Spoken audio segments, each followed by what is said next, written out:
Renungan Pagi menjadi Putra dan Putri Allah oleh Ellen G. White, 14 Juni 2021. Mari kita berdoa.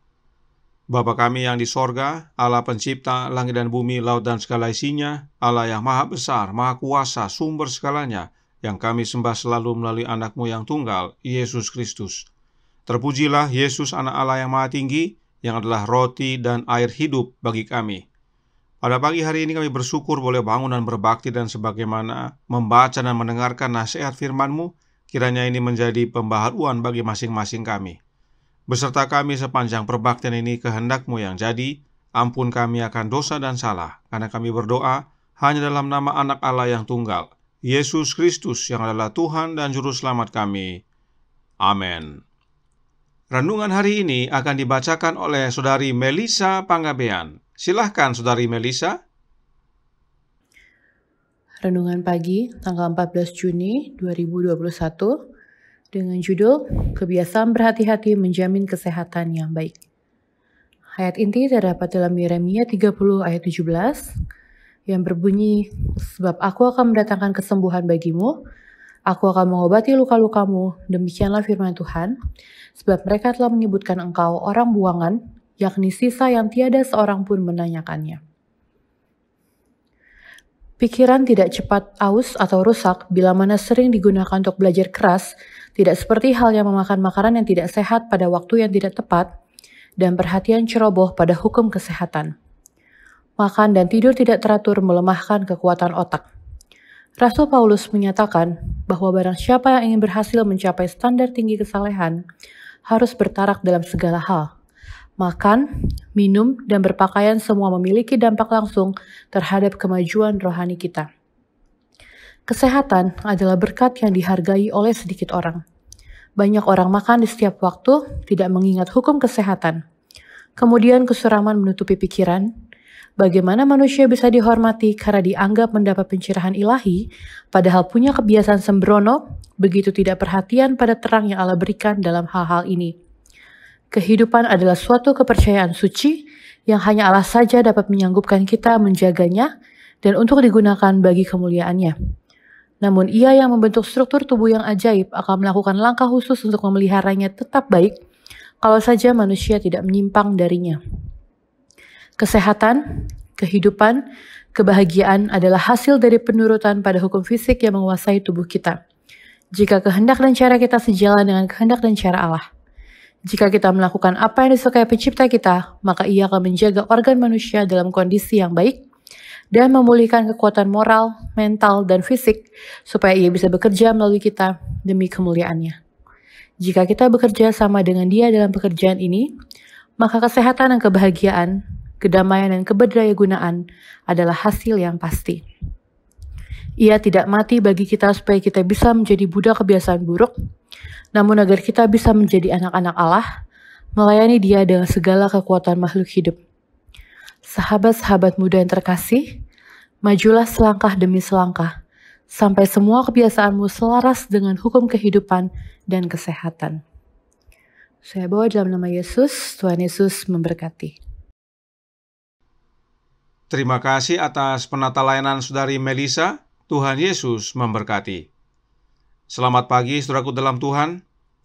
Renungan hari ini dengan jelas menyatakan dalam Menjadi Putra dan Putri Allah, halaman 178 paragraf 3, yang berkata, "Jika kita bekerja sama dengan Dia dalam pekerjaan ini, maka kesehatan dan kebahagiaan, kedamaian dan keberdayagunaan adalah hasil yang pasti." Siapakah Dia yang dimaksudkan dalam kutipan ini? Nah, kutipan ini diambil dari manuskrip 151 tahun 1901. Mari kita selidiki siapakah Dia dalam manuskrip tersebut. Sebab dengan bekerjasama dengan Dia, maka kita beroleh kesehatan dan kebahagiaan. Dalam manuskrip tersebut, Nyonya White mengutip Ulangan 5 ayat 1-4. Mari kita baca. Musa memanggil seluruh orang Israel berkumpul dan berkata kepada mereka, "Dengarlah hai orang Israel, ketetapan dan peraturan yang pada hari ini kuperdengarkan kepadamu supaya kamu mempelajarinya dan melakukannya dengan setia. Tuhan Allah kita telah mengikat perjanjian dengan kita di Horeb. Bukan dengan nenek moyang kita Tuhan mengikat perjanjian itu, tetapi dengan kita yang ada di sini pada hari ini, kita semuanya yang masih hidup. Tuhan telah bicara dengan berhadapan muka dengan kamu di gunung dan di tengah-tengah api. Nah, berdasarkan ayat ini, Nyonya White menuliskan dalam manuskrip 151 tahun 1901 paragraf 26 yang menjelaskan, kita yang hidup di tahun 1901 harus sering mengulangi kata-kata yang dicatat dalam pasal ini. Maksudnya pasal 5 tadi, bahwa Allah yang berbicara dengan Israel muka dengan muka sedang berbicara kepada kita. Setiap persyaratan, setiap amaran, setiap pengekangan yang diberikan dicatat untuk kita pelajari dan praktekkan secara prinsip. Mari kita membaca dengan penuh perhatian kata-kata yang Dia ucapkan kepada Israel kuno. Dan bila kita baca paragraf 26 selengkapnya, pada bagian akhir Nyonya White menyatakan, Dia yang memberikan perintah-perintah ini memperkenalkan dirinya dengan kata-kata berikut. Akulah Tuhan Allahmu yang membawa engkau keluar dari tanah Mesir, dari tempat perbudakan. Ayat 6.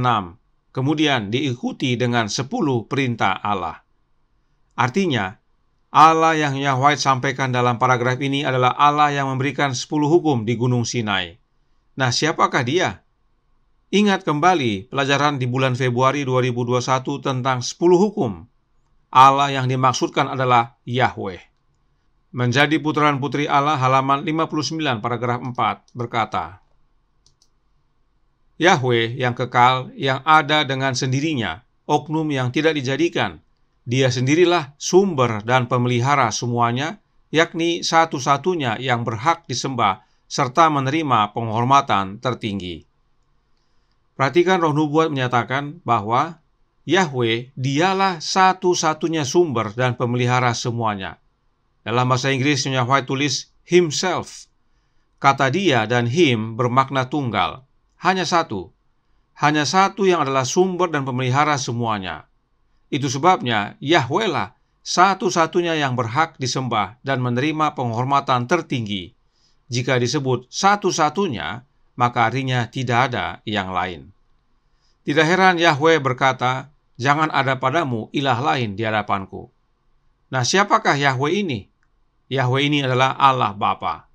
The Spirit of Prophecy, volume 2, halaman 60, paragraf 2, menjelaskan. Meskipun putra Allah berpakaian manusia, namun Yahweh dengan suaranya sendiri meyakinkan dia tentang status anaknya dengan yang kekal. Dalam manifestasi kepada putranya ini, Allah menerima umat manusia yang ditinggikan melalui keunggulan putranya yang terkasih. Yahweh ini punya anak, dan pada saat anaknya keluar dari air saat selesai dibaptis, Yahweh dengan suaranya sendiri meyakinkan anaknya bahwa anaknya itu meski berpakaian manusia adalah anaknya Yahweh yang disebut yang kekal. Jadi, saat Yahweh berkata, inilah anakku yang kukasihi, kepadanya lah aku berkenan, itu adalah jaminan kepada Yesus, anak Yahweh, bahwa dia adalah sesungguhnya anaknya Yahweh. Jelas bahwa Yahweh ini adalah Allah Bapa. Karenanya, bila kita kembali ke manuskrip 151 tadi, bahwa Allah yang berbicara kepada Israel adalah Allah Bapa.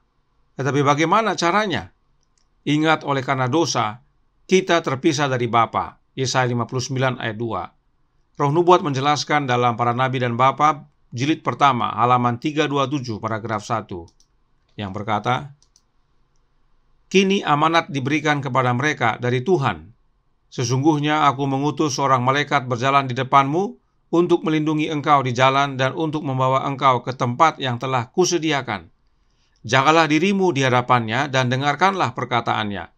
Janganlah engkau mendurhaka kepadanya, sebab pelanggaranmu tidak akan diampuninya, sebab namaku ada di dalam dia.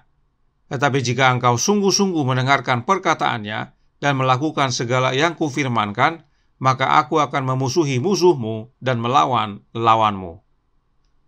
Tuhan yang adalah Jehovah, yang adalah Allah Bapa, berkata kepada Musa bahwa dia mengutus seorang malaikat berjalan di depan bangsa Israel, dan bangsa Israel harus mendengarkan sang malaikat tersebut.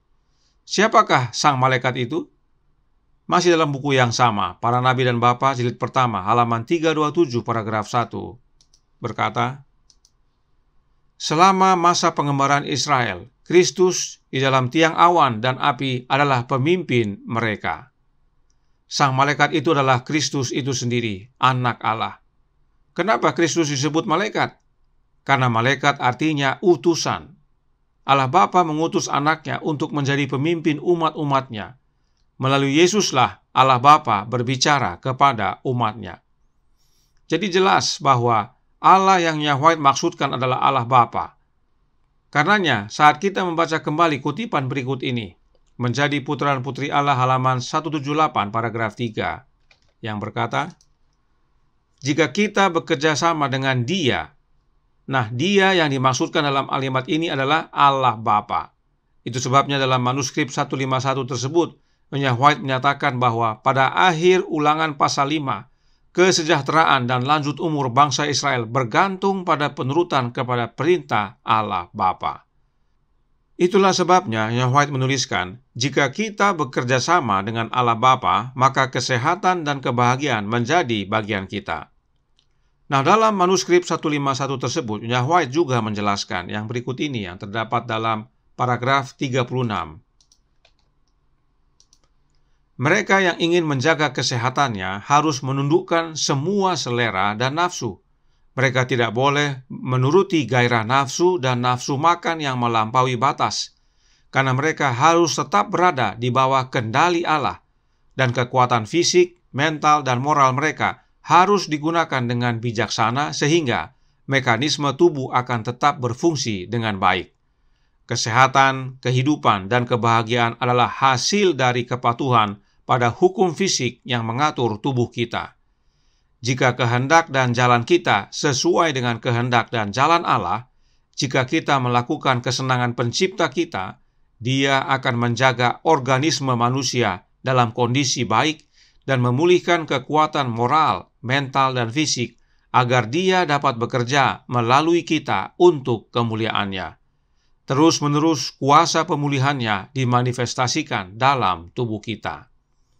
Inilah pentingnya kita menurut kepada Allah Bapa dengan setia, yaitu jika kehendak dan jalan kita sesuai dengan kehendak dan jalan Allah, jika kita melakukan kesenangan pencipta kita, maka Allah Bapa akan menjaga organisme manusia kita dalam kondisi yang baik, bahkan memulihkan kekuatan moral, mental, dan fisik, agar Allah Bapa dapat bekerja melalui kita dan memuliakan Dia. Itu sebabnya renungan hari ini juga berkata, kehidupan adalah suatu kepercayaan suci yang hanya Allah saja dapat menyanggupkan kita menjaganya dan untuk digunakan bagi kemuliaan-Nya. Nah, siapakah Allah yang dimaksudkan? Allah Bapa. Dan itu sebabnya dalam manuskrip 151 tersebut, White menasihatkan kita untuk mempelajari Ulangan pasal 6, di mana Musa berkata, dengarlah hai orang Israel, Tuhan itu Allah kita, Tuhan itu Esa. Siapakah Tuhan yang dimaksudkan? White dengan jelas menyatakan bahwa Dia adalah Allah Bapa, dan pada Ulangan 6 ayat 24 dan 25 Musa berkata, Tuhan Allah kita memerintahkan kepada kita untuk melakukan segala ketetapan itu dan untuk takut akan Tuhan Allah kita, supaya senantiasa baik keadaan kita dan supaya Ia membiarkan kita hidup seperti sekarang ini. Dan kita akan menjadi benar apabila kita melakukan segenap perintah itu dengan setia di hadapan Tuhan Allah kita, seperti yang diperintahkannya kepada kita. Dan semuanya ini Allah Bapa wujudkan hanya dalam anaknya, yang Bapa utus untuk pimpin umatnya. Ingat pekabaran kemarin bahwa oleh Yesuslah kita semua hidup jam demi jam, waktu demi waktu. Karenanya dengarkanlah perkataan anak Allah. Maka kebiasaan berhati-hati menjamin kesehatan yang baik. Sebab kebiasaan kita adalah kebiasaan untuk menuruti kehendak Allah Bapa di dalam anaknya. Tuhan memberkati, saya bawa dalam nama Yesus. Amin. Mari kita berdoa. Bapa kami yang di sorga, Allah pencipta langit dan bumi, laut dan segala isinya, Allah yang maha besar, maha kuasa, sumber segalanya, yang kami sembah selalu melalui anak-Mu yang tunggal, Yesus Kristus. Terima kasih atas nasihat indah pagi hari ini, bahwa untuk menjaga kesehatan dan kebahagiaan kami, adalah untuk bekerja sama dengan Allah Bapa. Turut kepadanya, kehendak dan jalan kami disesuaikan dengan kehendak dan jalan Dia. Maka Dia akan bekerja dalam hidup kami untuk kemuliaan-Nya. Kami dipulihkan, kami hidup bahagia dan sehat. Dan itu semua terwujud hanya di dalam Anak-Nya. Karenanya curahkan roh Anak-Mu ya Bapa dalam hati ini, kehendak-Mu yang jadi, beserta kami sepanjang hari ini, karena kami berdoa dan mohon ampun akan dosa, hanya dalam nama Anak-Mu yang tunggal, Yesus Kristus, yang adalah Tuhan dan Juru Selamat kami. Amin.